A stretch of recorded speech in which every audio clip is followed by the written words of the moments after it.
Àgbàlẹ́tù lètò ìròyìn fún gbogbo ọmọ Yorùbá nílé lóko lókè òkun. Ẹ máa gbọ́ ẹ tẹ́tí lóko. Àwa lọ àwa dé, ẹni bá ní a máa bọ̀ nìkan là ní débá. Ẹ kú dédé àsìkò yìí ẹ̀yin aráalé, ojú tẹ kú fi ń wò wá ò ní fọ́, etí tẹ fi ń gbọ́ wá ò ní dé. A kú ti ìlú yìí, àsìkò ti ìgbà gbogbo. Ìròyìn tẹ́ máa wò ní wákàtí ọ̀wọ̀ yìí ó dá lórí arákùnrin kan. Ẹ ti máa gbọ́ awuyewuye orúkọ rẹ̀, very dark man lọ́tún lósì.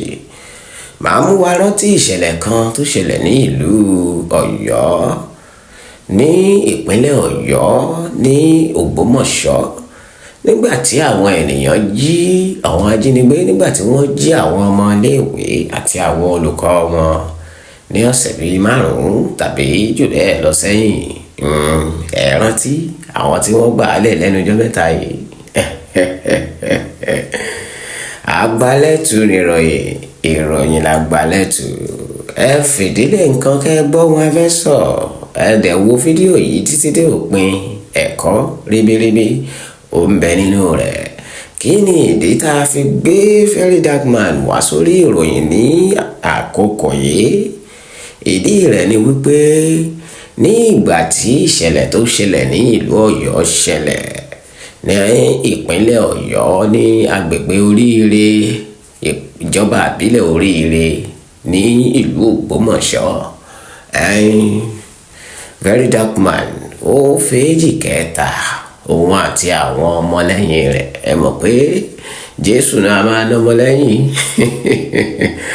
ànábì náà ná ọmọlẹ́yìn pẹ̀lú. Tá a bá wo tàwọn ìṣáájú nílẹ̀ Yorùbá, gbogbo wọn náà ná ọmọlẹ́yìn. Ṣàngó ní tiẹ̀, Ògún ní tiẹ̀, èmi àti ẹ náà dàwa náà ná ọmọlẹ́yìn. Aláwọn kan tó ń fẹ́ wa, aláwọn kan tí ń ṣe tiwa, tí wọ́n ń fìfẹ́ wọn sí wa nígbà gbogbo. Bó jẹ́ kò sí wọn ó lè jáde lẹ́nu wa bí kan pọ́n lánàá.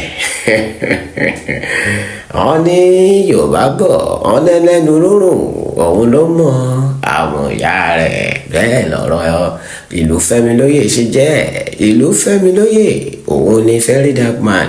Tẹ́ bá wò dáadáa, ó tẹ ọkọ̀ létí ní ìgbà náà lọ sí ìlú Ìbàdàn. Ó sì bá ìjọba ìlú Ìbàdàn, ó bá wọn fà á lọ́tún lósì, ó tóra wọn. Fún wọn tó bá ti wà lórí ṣánẹ́ẹ̀lì wa yìí, lórí tẹlifíṣàn ti ìròyìn àgbàlẹ́tù yìí tó ti tó gbà kan wà á ti rí fídíò ẹ̀ níbí.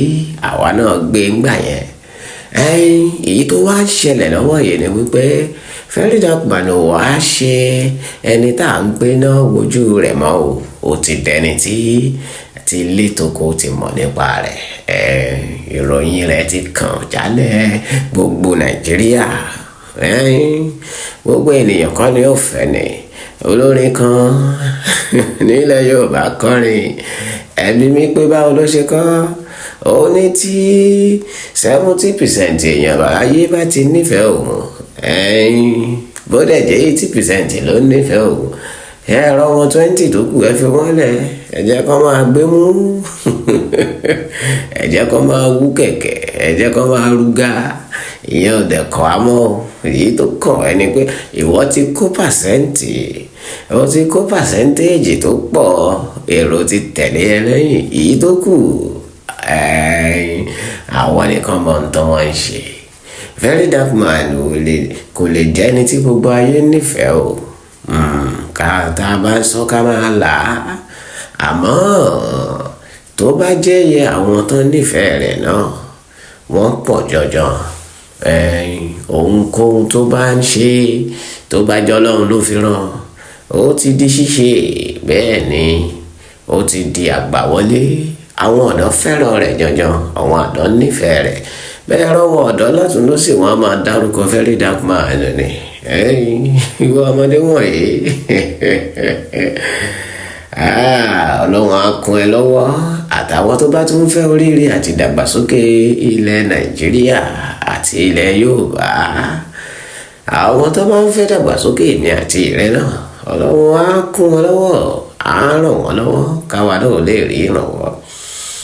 Arákùnrin yìí ni wọ́n bi léèrè pé tó bá ní oore ọ̀fẹ́ àti di ààrẹ ilẹ̀ Nàìjíríà yìí, ǹjẹ́ ó lè ṣe bí? Òun náà wọn tó lè ṣe o, ṣùgbọ́n òun gẹ́gẹ́ bí ènìyàn òun ò rò pé òun lè ṣe.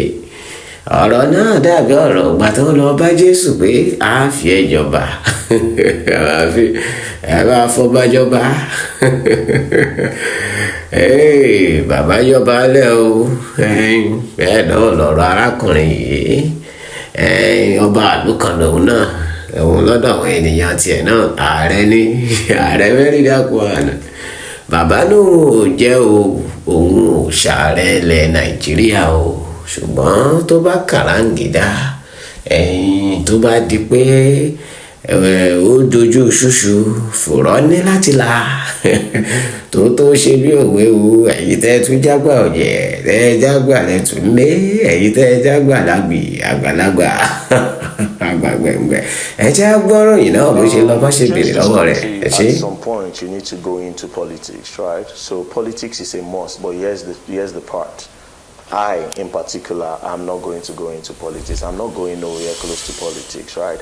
But some people will go into politics with time. And these people are part of the Rattel movement. You see, every time people say, when there's a problem, you call out the president, right? When there's a problem, oh, Tinubu. When there's a problem, oh, Tinubu. But you forget that you have a governor.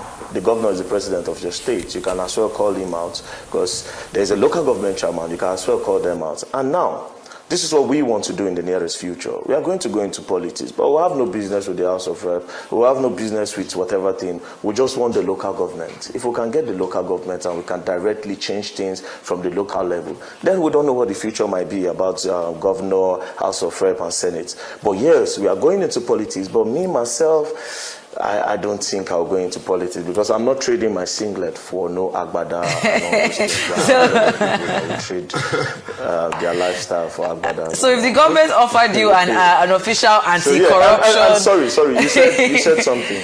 I also like to add to that. Sorry, yeah. You said something that... If the government offered, if the president calls me... Yes. To advise him, to give him advice. Of course, I will go. Yeah, okay, all right then. Or offered you like an official anti-corruption. Everything we have been doing. Yeah. Okay. Everything we have been doing is trying to give an advice. Okay. Everything we have been doing is trying to give an advice. We are advising you to come and look at the road that is not good. That if you fix this road, we can easily do business. We can easily transport goods and bring back goods and try to do easy business. This is an advice. All the we are criticizing you is like an advice. So if I have an opportunity to sit down with him and advise him, I'll sit down with him. President Bola Ahmed Tinubu, this is it, this is it, this is it, this is it. In short, just make sure the local government is working. If the local government works, the country is good. Yeah. Focus on the local government, that's all. Focus, make sure they get direct allocation and we are good. Even the security of this country will get better because in the local government, you know everybody in your community. You know literally everybody there. The local government chairman knows the people that comes to vote and XYZ. So if you can get close to your local government, put money in the local government, So if you can get close to your local government, put money in the local government, give them direct allocation, Nigeria will turn around for good. So if I have opportunity to advise him, I'll tell them, President Bola Ahmed Tinubu, focus on the local government. Focus there. Put your focus.